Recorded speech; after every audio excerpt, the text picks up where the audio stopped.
বদনজর থেকে বাঁচার দোয়া বা আমল কি আছে?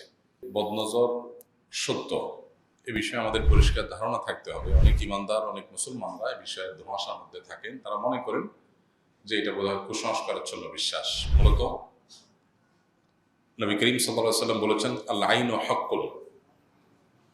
বদনজরের মাধ্যমে মানুষ ক্ষতিগ্রস্ত হয়, এমনকি মানুষ ছাড়াও অন্যান্য আল্লাহর যে নেয়ামতগুলো আছে সেই নেয়ামতগুলো অনেক সময় নষ্ট হয় অথবা দূরীভূত হয়ে যায়। অর্থাৎ বদনজরের প্রভাব, নেগেটিভ প্রভাব আছে, এটি সত্য।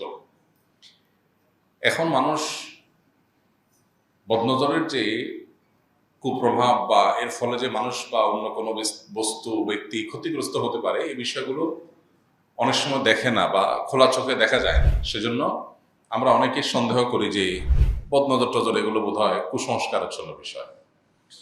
মূলত এ সম্পর্কিত হাদিসগুলোর দিকে তাকালে আমাদের বেশ সতর্ক থাকতে হয়। একটি রেওয়ায়ত রয়েছে যে মানুষের হিংসাত্মক চাহনি বা বদনজর এটা এত জঘন্য এবং এটার কুপ্রভাব এত বেশি যে ওঁটকে পাতিল পর্যন্ত এবং মানুষকে কবর পর্যন্ত অনেক সময় পৌঁছে দেয়। এত ভয়াবহ কুপ্রভাব এর আছে। এই জন্য বদনজরের বিষয়ে আমাদের ধারণা পরিষ্কার হতে হবে যে বদনজরের মাধ্যমে মানুষ ক্ষতিগ্রস্ত হতে পারে।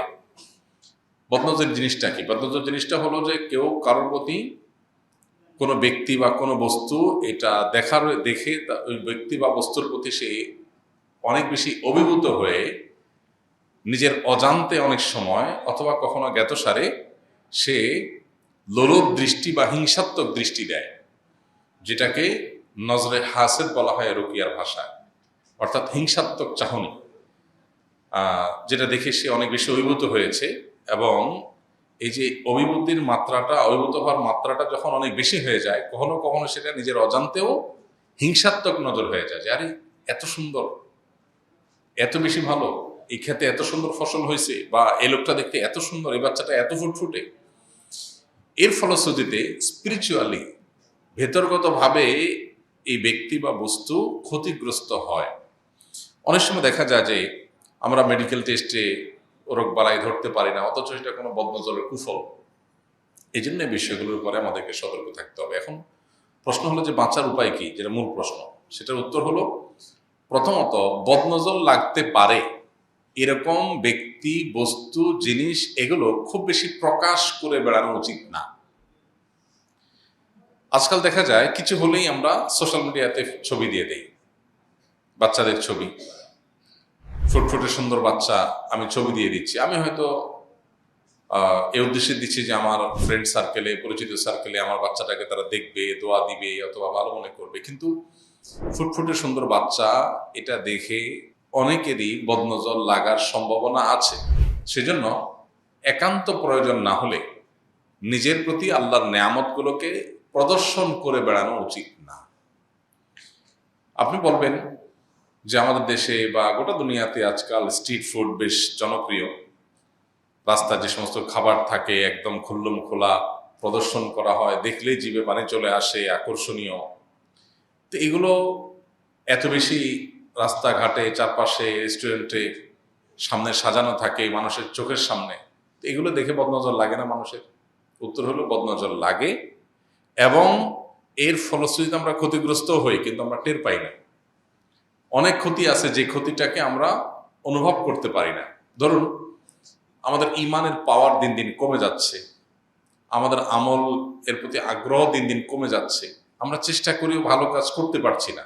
এটা তো একটা রোগ, বাট এটাকে রোগ হিসাবে আমরা কয়জন মানুষ জানি? এরকম আরো বহু রোগ আছে যে রোগের রোগী আমরা, কিন্তু আমরা টের পাই না। কোরআন এবং হাদিস যখন কোনো বিষয় আমাদেরকে সতর্ক করে, তখন সেটা দ্বারা সতর্ক হওয়া, সেটা দিয়ে নিজেদেরকে সাবধান করা, এটা হলো আমাদের কর্তব্য।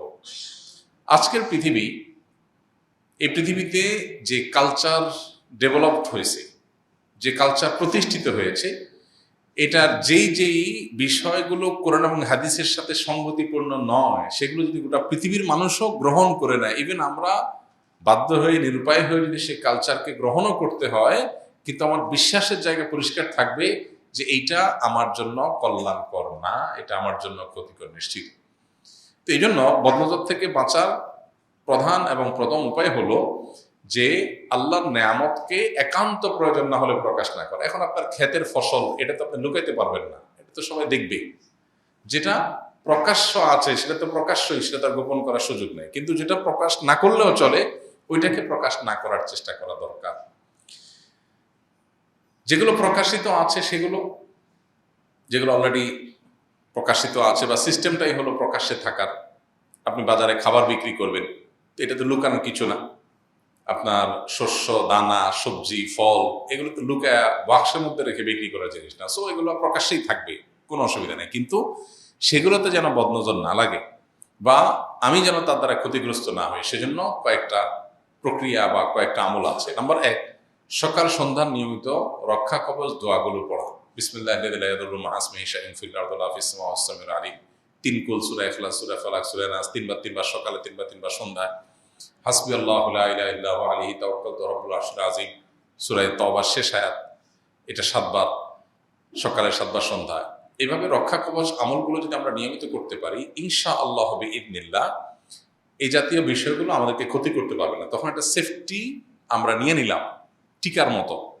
টিকা যেরকম মানুষের রোগ হওয়ার আগে থেকে নিয়ে নিলে আর রোগ হয় না, বা রোগ হওয়া থেকে মানুষকে আত্মরক্ষা করার জন্য যে এই সিস্টেম, ঠিক একইভাবে সকালের সন্ধ্যা দোয়াগুলো পড়ার মানে হলো এরপরে সম্ভাব্য যে ক্ষতি হওয়ার আশঙ্কা আছে, সেই ক্ষতি থেকে আল্লাহ তাআলা আমাকে আগে সেভ করবেন এবং অগ্রিম সেফটি আমি নিয়ে নিলাম।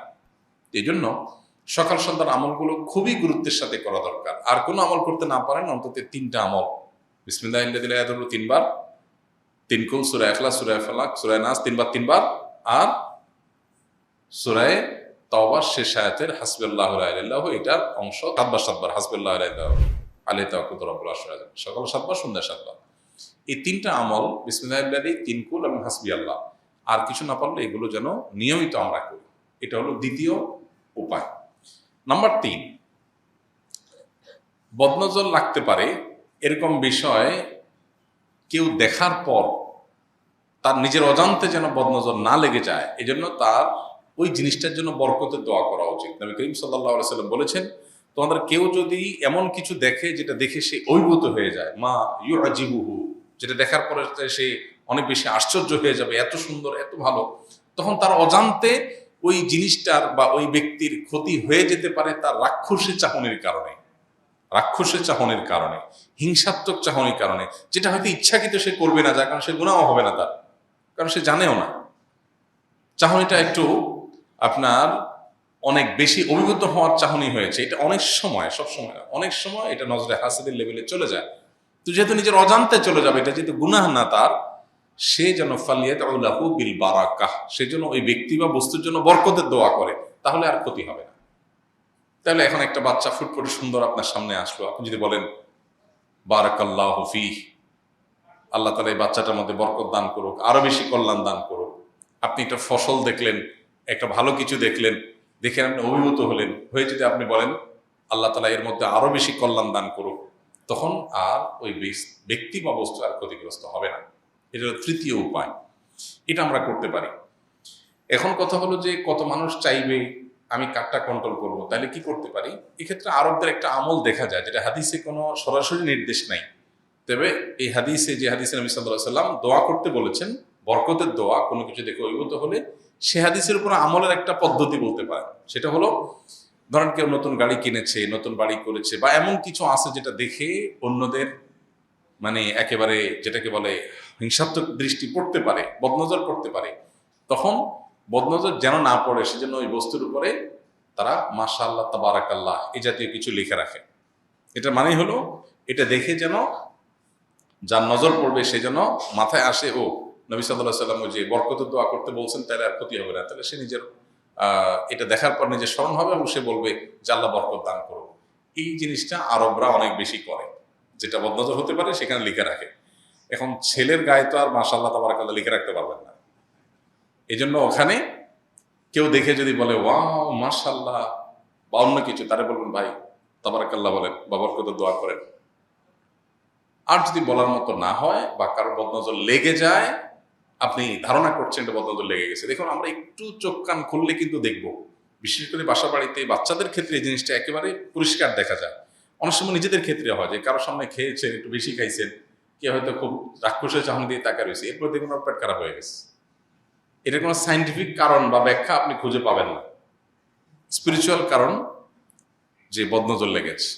এবং বাচ্চাদের ক্ষেত্রে দেখা যায় এটা কিন্তু আসলে ওই ইসলামের প্রতি বা আল্লাহ এবং তার রাসূলের প্রতি আস্থা এবং ঈমান না থাকার কারণে, বেঈমানের কারণে ফিতনা সংকুল এই সময় অনেক মানুষ দুর্দুল্যমানায় পড়ে যায় বা সন্দেহে পড়ে যায়। কিন্তু যার মধ্যে ঈমান আছে, যে নবী সাল্লাল্লাহু আলাইহি ওয়াসাল্লাম বলেছেন মানে কি, পৃথিবীর সমস্ত ডায়াগনোসিস ভুল হতে পারে, নবী সাল্লাল্লাহু আলাইহি ওয়াসাল্লাম বলেছেন এটি সত্য যখন প্রমাণিত, বিশুদ্ধ হাদিস দ্বারা এটা প্রমাণিত, অতএব এটা ভুল হওয়ার কোনো সম্ভাবনা বিন্দুমাত্র নেই।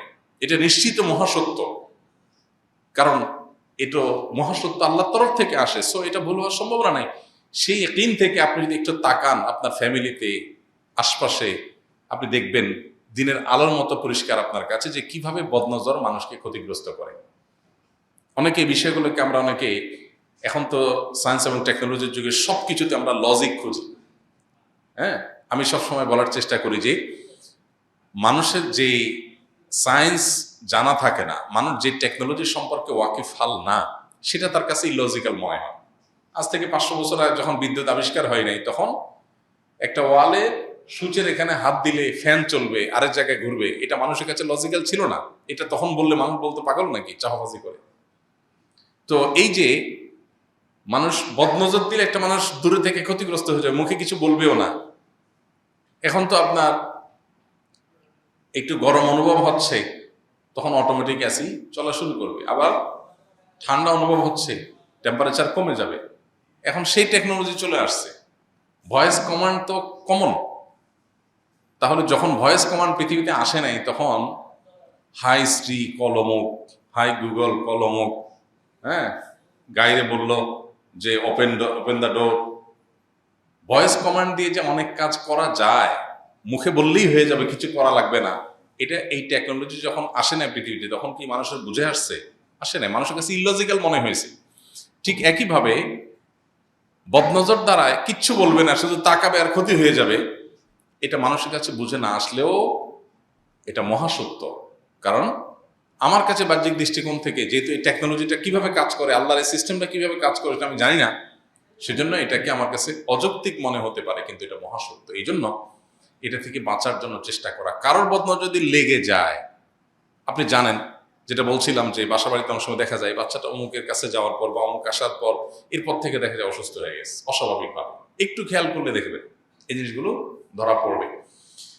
তো এরকম হলে সেক্ষেত্রে যার বদনজর লেগেছে তার উজু করা পানি বা হাত মুখ ধোয়া পানি তার কাছ থেকে চেয়ে নেওয়া গেলে ভালো। আর যদি সে মাইন্ড করবে মনে হয়, তাহলে কৌশলে কোনোভাবে তার কোনো ব্যবহৃত পানি, এটা মানে একেবারে অপরিচ্ছন্ন পানি তো আর না, নিশ্চয়ই স্বাভাবিক যে ব্যবহৃত পানি, সে পানি, বিশেষ করে উজু করা পানির কথা বলা হয়, হাত মুখ ধোয়া পানি, এটা যদি কোনোভাবে সংরক্ষণ করা যায় এবং বাচ্চার গায়ে গোসলের সময় ঢেলে দেওয়া যায়, এর মাধ্যমে বাচ্চা দ্রুততার সাথে, বাচ্চা বলে কোনো কথা না, যে কোনো বস্তু যেটা প্রতি বদনজর লাগে এটা থেকে রক্ষা পাওয়া যায়। অতএব এই ব্যাপারগুলো আমাদের খুব বেশি সতর্ক থাকতে হবে এবং বদনজর থেকে বাঁচার জন্য এই স্টেপগুলো আমাদের অবলম্বন করতে হবে।